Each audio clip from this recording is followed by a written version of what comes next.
lahat! Kamusta na po kayo? Hello! Hello! Wave back naman. Nagwe-wave ako sa inyo. Ayan! Eh kayo sa second floor. Hello! Wave naman. Wave, wave. Okay. Kayong mga tao na nasa second floor, you're in the wrong place. You should be here because Palawan is here, right? Yes! Palawan is here. You can literally visit the different islands of Palawan kasi lahat ng mga booths dito tungkol yan sa mga travel and tour, and you can check out your next dream vacation. So, mabuhay po sa inyong lahat. I am Joyce Burton Titular, and it is with great pride and excitement that we gather here today to showcase the unparalleled beauty, the rich culture, pati na rin yung amazing economic opportunities ng Palawan, which happens to be the world's best island. O, di ba? Wow! Palakpakan po natin ang Palawan. Ayan! Let's be proud. Not many people know. People living on this island of Luzon, and maybe even in Visayas, not many of us know just how beautiful Palawan is. But it has been dubbed the world's best island, showcasing its natural beauty, its rich biodiversity, and cultural heritage. And it's organized by the Palawan Tourism Council and the provincial government of Palawan with support from the DOT, yung Department of Tourism natin, Tourism Promotions Board, Philippine Airlines, and Ayala Land Hospitality. This expo brings together travel agencies, accommodations, yung mga hotel, mga resorts, airlines, and local artisans offering you exclusive deals today and the next 2 days. We're gonna be here for 3 days. Kaya inaanyayahan namin kayong lahat na dumaan dito and go around and look at all of the booths and the wonderful and amazing things that Palawan has to offer you. Just a quick story before we call up our first speaker. My husband and I, 2 years ago, we bought a beach in Palawan, a small one. You know how? May nakita akong ad sa Facebook. Eh di ba nakakatakot? Bibili ka ng lupa. Facebook, di ba? Ang daming fakers sa Facebook. But it kept calling. You know, I kept seeing the ad, and it kept calling my name. Parang, you have to go, you have to go, you have to go. So sinaliksik ko ng mabuti yung real estate company, yung mga nagbebenta ng lupa, and I found them to be legit. So my husband and I booked tickets after months of studying it, and we flew to Palawan and we saw the place. It's in Batarasa, in Barangay Tagolango. So kung may mga taga Batarasa dito, I am an adopted daughter of Batarasa and an adopted daughter of Palawan. Kaya mabuhay ang Palawan today. And now, let's move on with our program. To formally welcome us all to this wonderfully momentous event, let us hear from the Palawan Tourism Council President, Ray Felix Rafols.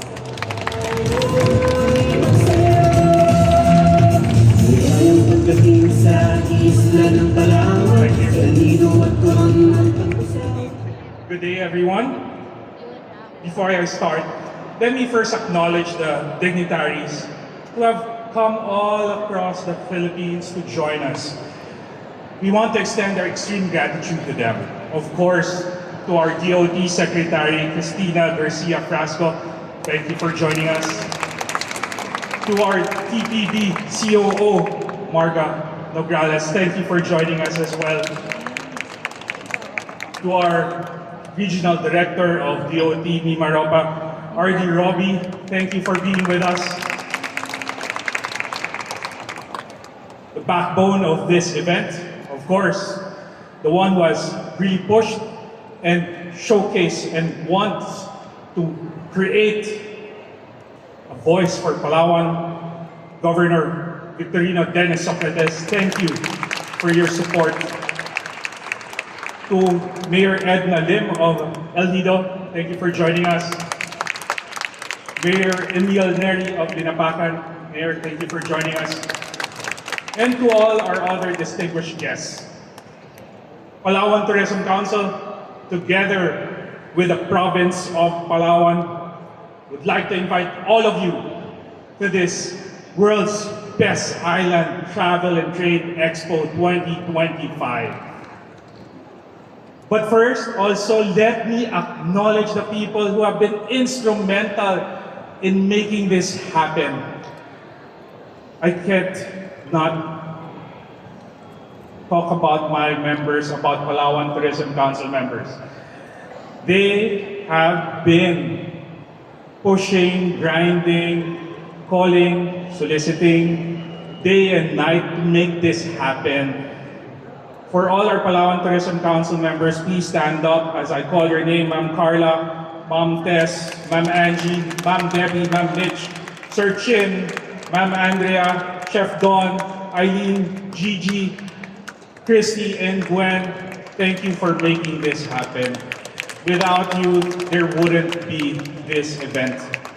And of course, our partner in this, the one who has brought everything together, the province of Palawan, headed by Governor Dennis Socrates. Thank you for doing this, helping us out in tourism. With, of course, our guiding light, nag-iisang Sam Magbanwa. Please, round of applause. And of course, Ma'am Mabel, our Provincial Tourism Officer. Thank you. Your support, without your support, this would never be possible. And I cannot go on without really thanking our events organizer. Tita Kim, please stand up wherever you are. Please be acknowledged. You are truly hulog sa langit. No? You have saved us and we are so thankful for you partnering up with us here. Please indulge me for a few moments and let me tell you about this full circle event for me and why this event is so personal. 40, 50 years ago, my grandmother dreamt of putting Palawan on the map. She wanted Palawan to be known worldwide through tourism. And with that, she built a resort. Not just any resort. It was deemed to be the first 5-star resort in the entire Palawan. And it was through the dad of our governor, Governor Badong Socrates, through his help, we actually created that 5-star resort. And you know what? The 5-star resort was given to us personally by then President Ferdinand Marcos. So it's a full circle moment. Today, I am not promoting a 5-star resort. We are promoting a 5-star province. Palawan, the world's best island. We are promoting that and we are sharing this with the world and to everyone here. We, together with Governor Dennis, together with all our exhibitors, together with all our sponsors, we want all of you to join us as we celebrate, as we experience, and continue to love Palawan. Thank you and good afternoon. Maraming salamat, Mr. Raffles. He's like one of the #1 cheerleaders of Palawan. His whole family has been cheerleading for Palawan, not just over the years, but over the decades.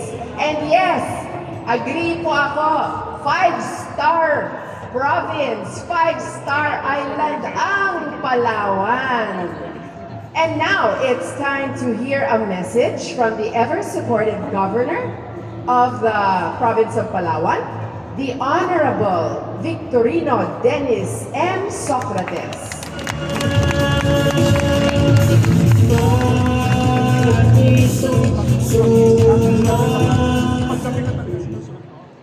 President Riggs of Falls and the officers and members of the Palawan Tourism Council, to our guest of honor, Honorable Secretary Senior of Vasco of the Department of Tourism, Madam Marian Morales of the Tourism Promotions Board, Honorable Mayor Edgar Team of Enligo, Honorable Mayor Engineer of Tinapatan, my fellow workers in government who are here, yun yung lahat, magandang hapon po. Sa ngalan ng pamarapan lawigan ng Palawan at ng Sundayan ng Palawenyo, karangalan ko kung makaisa kayo lahat ngayong hapon sa event na ito. Sana ay tuloy-tuloy. And as I join and welcome you all to this event, allow me to thank everyone who contributed their talent, time, pressure to making this happen. Sa bahagi naman po ng pamanapan ng lahigan, makaasa kayo na ang aming pakikisa at suporta ay hindi mawawala. So, maraming salamat. All the best and good tanan. Thank you very much for your message, Governor Dennis Socrates. Okay, once again, we are inviting the people on the second floor and those who are not here at the Activity Center, please drop by and visit us. Palawan is here right now and Palawan has so much to offer you all. And at this point, to give us a special message, we would like to call on the Department of Tourism Region 4B Director, Rabi Alabado III.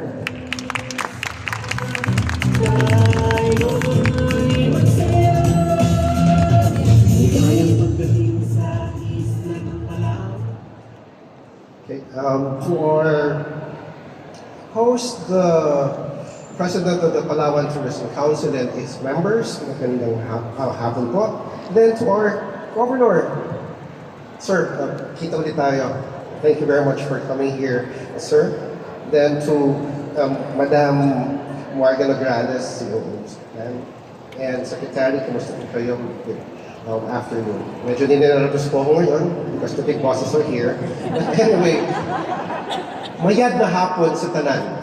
And when we talk about the world's best island, here in the Philippines, many would always say, it's Palawan. And I have, galing po ako sa Davao, one thing that struck me when I first came to Palawan was kami sa Davao, sanay kami, pag sumasakay kami ng eroplano, meron kami makitang mga foreigners na 5, 10. Wow! Dami. But first time I went to Palawan, I saw half of the plane full of foreigners, at least half. And I think this is why we are recognized as the world's best island. And at the same time, we look at the travel, the voyage of our tourists going around Philippines, and Palawan is always in their list.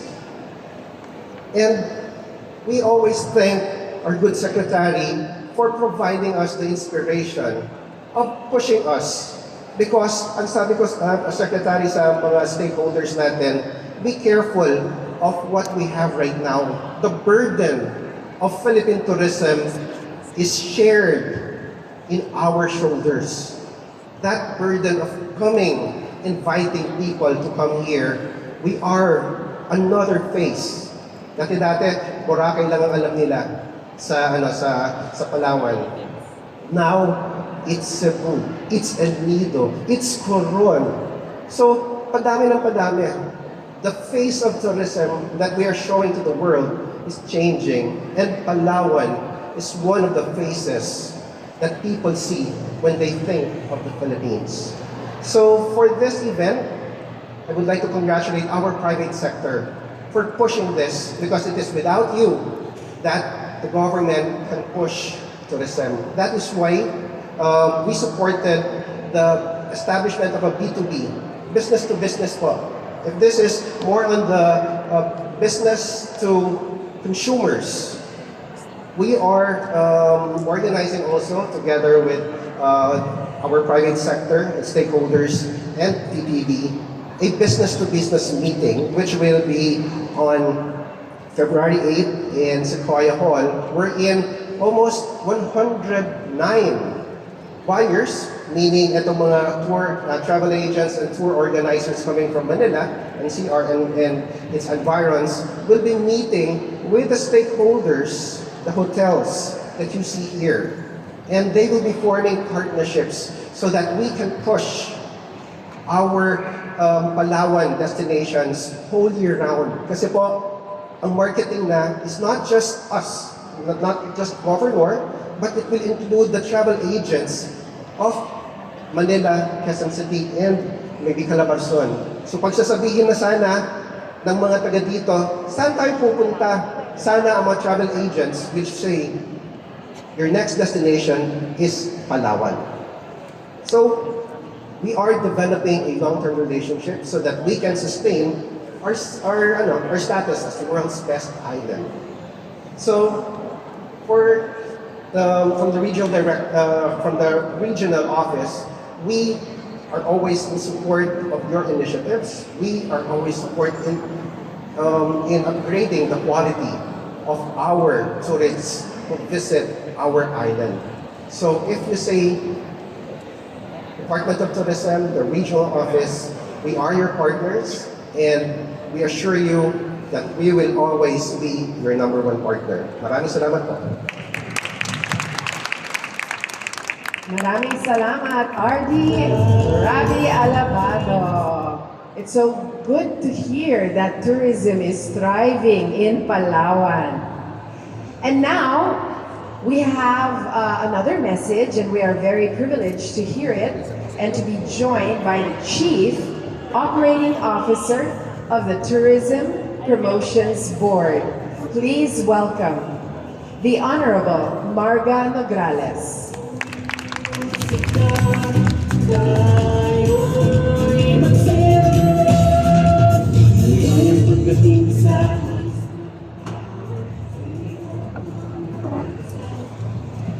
Maayong hapon sa tanan. Good afternoon to everyone.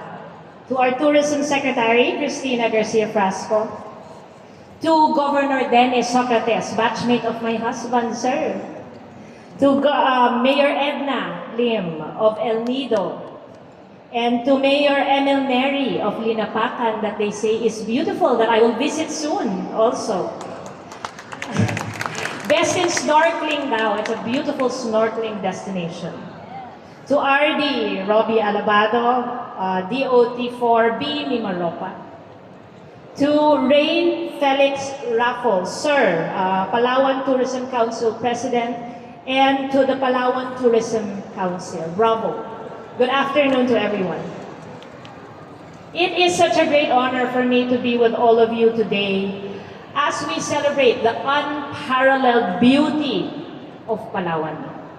I would like to thank the provincial government and the Tourism Council again for inviting the Tourism Promotions Board to be part of this momentous occasion.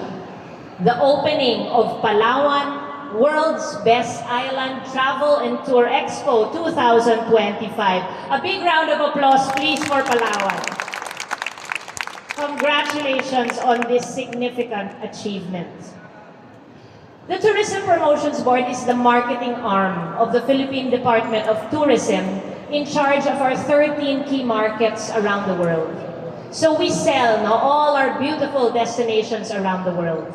And we are so delighted to see how this expo brings together travel products, exclusive travel deals, ecotourism initiatives, while empowering local businesses.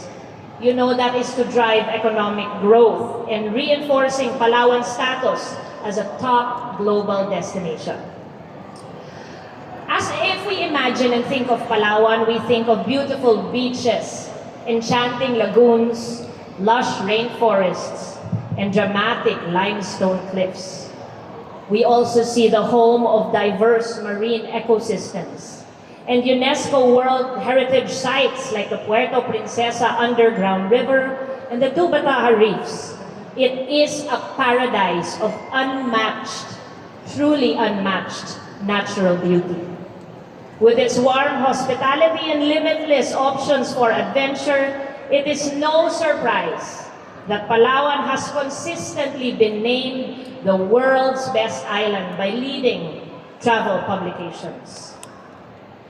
As we continue to celebrate Palawan's breathtaking landscapes, we must also acknowledge the shared responsibility to preserve its pristine beauty for generations to come. We must recognize that tourism, when done responsibly, is a powerful force for good. And we must always remind ourselves that thoughtful, purpose-driven travel can help protect and sustain Palawan's natural wonders while bringing meaningful benefits to local communities. Why? Because beyond its stunning landscapes, it is the people of Palawan who truly make the destination extraordinary. The locals, the custodians of these remarkable places, add the authenticity and the depth to every journey. Their passion and hospitality are why visitors don't just come once, but keep coming back. This event will serve as a call to action to support local businesses, encourage domestic tourism, and champion sustainable practices that leave a lasting positive impact on both the environment and the communities that call this province their home. Our Tourism Secretary always reminds us that wherever we go, whether it be in Palawan or in any of the many, many beautiful destinations of the Philippines, we must travel with purpose. Together, let us ensure that every place we visit is left better than when we found it. Every conscious choice we make helps protect and preserve the places we love. May this Expo remind us that responsible and sustainable tourism is the key to keeping Palawan the world's best island. Not just in the hearts of those that have already visited Palawan, but in the hearts of those who will discover its magic in the many, many years to come. Once again, daghang salamat kaayo. Love Palawan, love the Philippines. Thank you so much, CEO Marga Nograles. And now, ladies and gentlemen, the Tourism Secretary of the Republic of the Philippines, Secretary Cristina Garcia Velasco.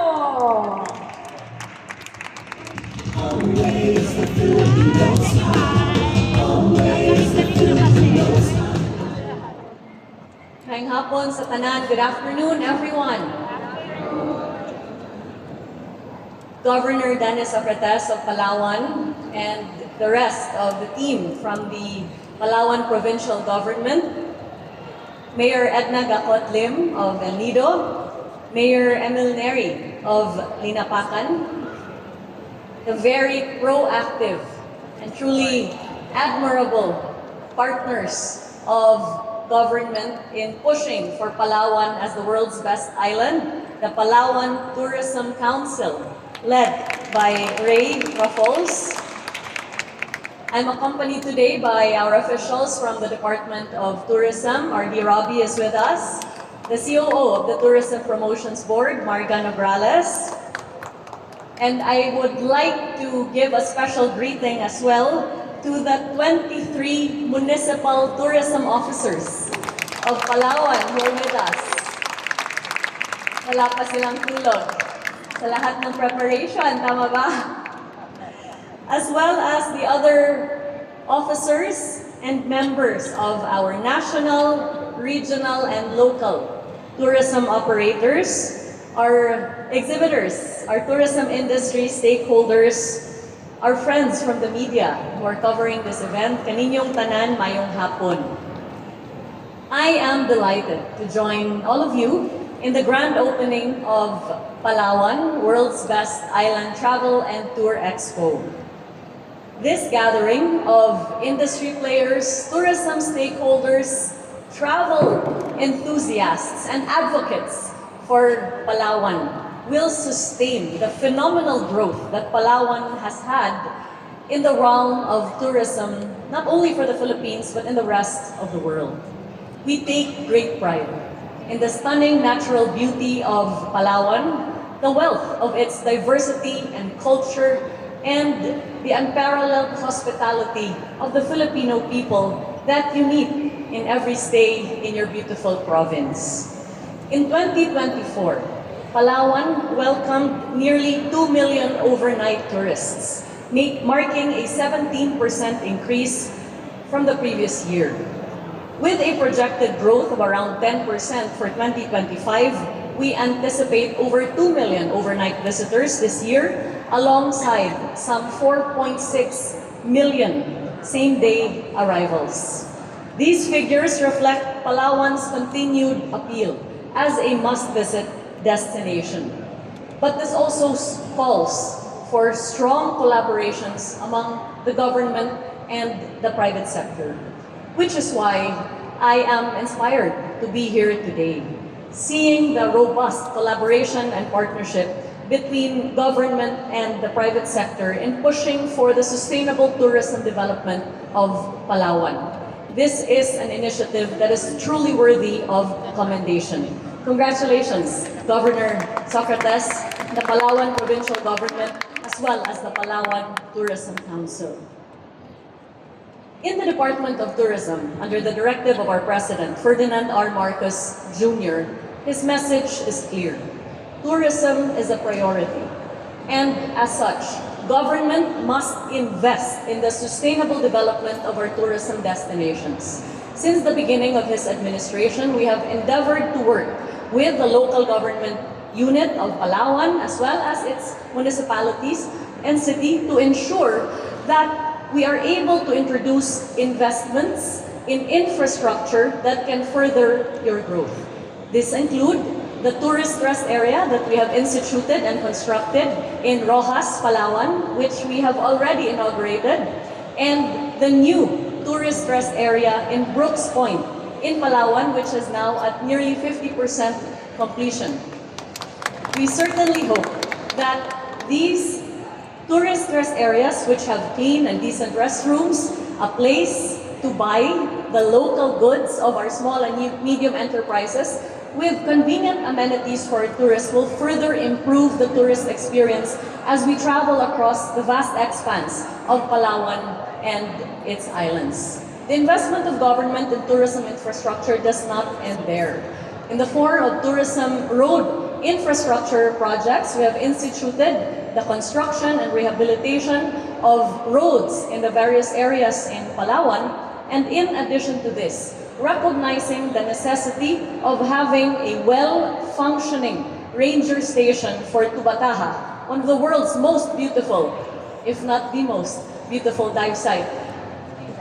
We have allocated through TIEZA, our infrastructure arm, around 40 million pesos in the previous year and an additional 20 million this year for purposes of its completion. We thank the Palawan provincial government for their partnership as well in the institution of this project.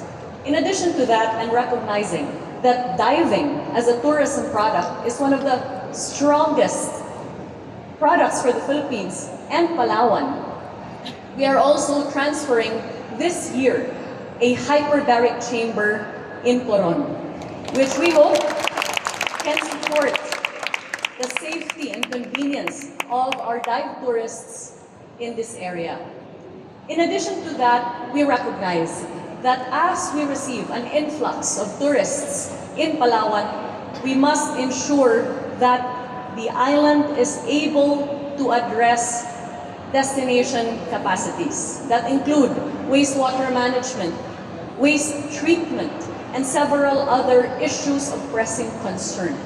With that, TIEZA has allocated 500 million for the purpose of constructing a waste treatment facility in Coron, and we await documentary requirements from the LGU for it to be implemented this year.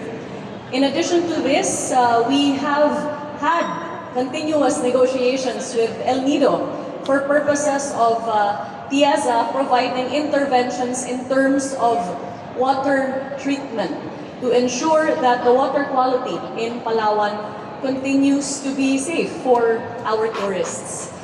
And we are open to collaboration with the provincial government and other local government units in your province for us to provide any other assistance that you may need. This is the least that we can do for all that you are doing to push for Palawan's tourism development. You can rest assured that through the Department of Tourism, the TPB, TIEZA, and our attached agencies, we are all here to support Palawan's sustainable tourism development. Although, the development of tourism in the country must not rest on hard infrastructure alone. For the best asset of Philippine tourism are no other than the Filipino people. Our tourism frontliners, our tour guides, those who are at the periphery of tourism and directly involved in tourism. And that is why we have continued our Filipino brand of service excellence trainings for our tourism frontliners through our regional office, having trained over 6,700 tourism workers in Palawan from 2023 to 2024, and we continue to provide our tourism industry skills program to capacitate our tourism workers in your island.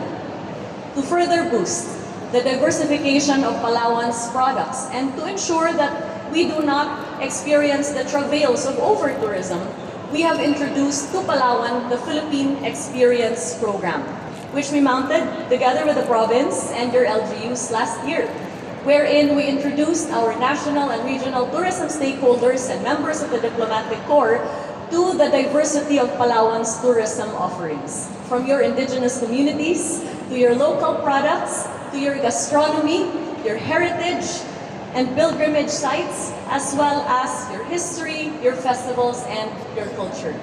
Name it, Palawan has it. Which is why Palawan continues to be one of the most beloved provinces and islands in the Philippines, and certainly one of the world's best islands. So I congratulate Palawan for this phenomenal success. The administration of our President, Bongbong Marcos Jr. is here to continue to support your development, to ensure that we continue to provide livelihood and employment to our fellow Filipinos through the transformative power of tourism. Daghang salamat kaninyong tanan. Congratulations. Love Palawan and love the Philippines. Thank you very much, Secretary Cristina Garcia Frasco. And of course, she will stay on stage for the ceremonial opening. Secretary Frasco will be joined by COO Marga Negrales. Please come up on stage, Madame Negrales. We'd also like to invite Governor Dennis Socrates, who is already up on stage. Also, R.D. Rabi Alamado III, Mayor Edna Gakot Lim of El Nido. Please come up on stage. Pati na rin ang Provincial Tourism Officer, Maribel Buni, and City Tourism Officer, Demetrio Toto Alvior, and of course, Palawan Tourism Council President Ray Felix Raffles.